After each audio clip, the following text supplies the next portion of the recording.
Hi hello അസ്സലാമു അലൈക്കും. Welcome back to my YouTube channel. എങ്ങനെയുള്ളവർ എല്ലാവരും സുഖന്നല്ലേ? ഞാനും സുഖമായിട്ടിരിക്കുന്നു, അൽഹംദുലില്ലാ. ഇത് എഗ്ഗ് കറി. ഈ എഗ്ഗ് കറി എങ്ങനെ ആക്കുന്നതെന്ന് വെച്ചിട്ട് ഞാൻ നിങ്ങൾക്കും കാണിച്ചു തരുന്ന. അപ്പോൾ പോയി നമ്മൾ എഗ്ഗ് കറി ഉണ്ടാക്കാം. അങ്ങനെ എന്താ ഞാൻ എഗ്ഗ് കറി ആക്കാനായിട്ട് 3 മുട്ട എടുത്തിന്. അത് വേവിച്ചിട്ട് കട്ടാക്കിയിട്ട് വെച്ചിന് ഞാൻ.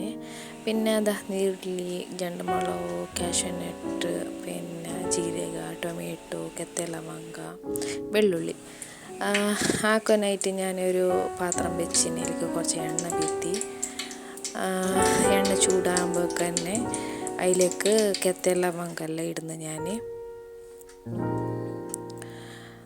അതിൻ്റെ പിന്നെ എനിക്ക് കുറച്ച് ജീരകം ഇടുന്നു.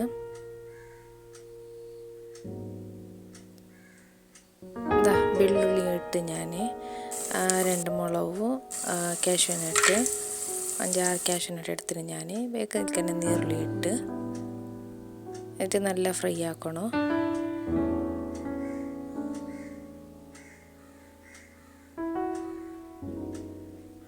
ഇത് നാഷ്ടത്തിന്, ചോറിന്, എല്ലാത്തിനും നല്ലതാണ് കറി. നിങ്ങൾ ഒരിക്കൽ ട്രൈ ആക്കിയിട്ട് നോക്കി.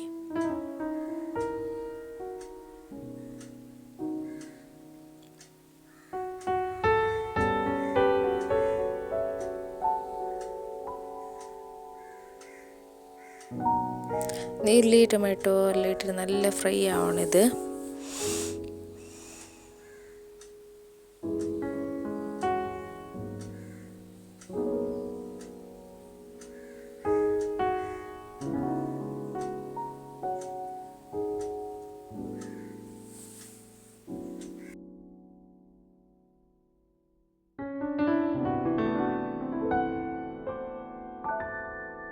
അങ്ങനെ ഇപ്പോൾ അതാ ഞാനിതിലേക്ക് ടൊമാറ്റോ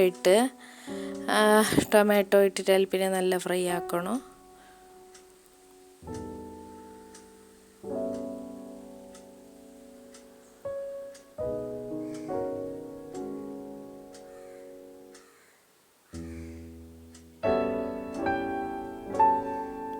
ഇപ്പം നല്ല ഫ്രൈ ആയതുകൊണ്ട് വന്ന്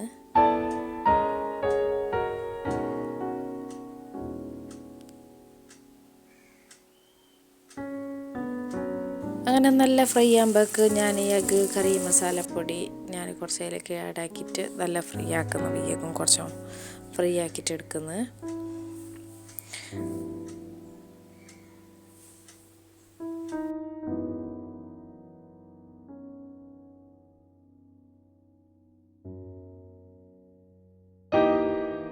അങ്ങനെ അതാ നമ്മൾ അതിനെ മിക്സിയിൽ അടിച്ചെടുക്കണം. ഞങ്ങൾ ഫസ്റ്റ് തന്നെ നീരുള്ളി ടൊമാറ്റോ ഫ്രൈ ആക്കി അതേ പാത്രത്തിലേക്ക് തന്നെ ബയ്യക്കും കുറച്ച് എണ്ണ വീത്തിട്ട് ഒരു നീരുള്ളിനെ നല്ല ചെറിയ പീസാക്കിയിട്ട് ഞാൻ മിക്സിയിൽ അടിച്ചെടുത്തിട്ട് ഫ്രൈ ആക്കുമ്പോൾ അതിലേക്ക് ഞാൻ അരച്ച് വെച്ച നമ്മളെ മസാല ഉണ്ടല്ലോ അതും ഇട്ടിട്ട് കുറച്ചും ഫ്രൈ ആക്കണം. അതിലേക്ക് മുളക് പൊടി, ഗരം മസാല പൊടി, കൊത്തമ്പാരി പൊടി ഇട്ടിട്ട് നല്ലോണം മിക്സ് ആക്കണം.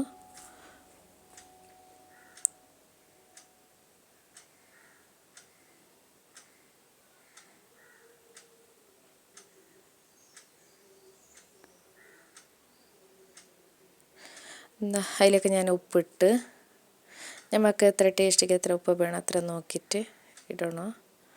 അതിൻ്റെ പിന്നെ ഞാൻ തേങ്ങ അരച്ചിട്ട് വെച്ചിട്ടുണ്ടായി. അപ്പോൾ ആ തേങ്ങ അരച്ചതും കൂട്ടി ഞാൻ അതിലേക്ക് തന്നെ ഒരു പാതികടി തേങ്ങ എടുത്തിട്ടില്ല ഞാൻ, അതിലും കുറച്ച് തന്നെ എടുത്തിനാ.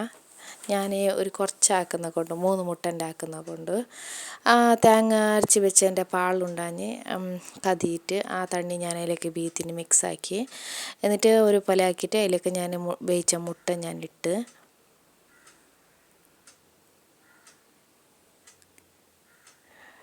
എന്നിട്ട് കൊത്തമ്പാരി ചുപ്പിട്ടെങ്കിൽ നമ്മൾ എഗ്ഗ് കറി റെഡിയായി.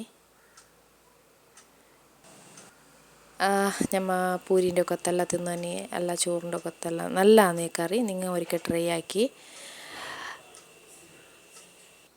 അപ്പോൾ ഇത്രയേ ഉള്ളൂ എൻ്റെ വീഡിയോ. നിങ്ങൾക്ക് ഇഷ്ടമായി ലൈക്ക് ആക്കി, ഷെയർ ആക്കി, സബ്സ്ക്രൈബ് ആക്കി, കമൻറ്റ് ആക്കി. ബൈ.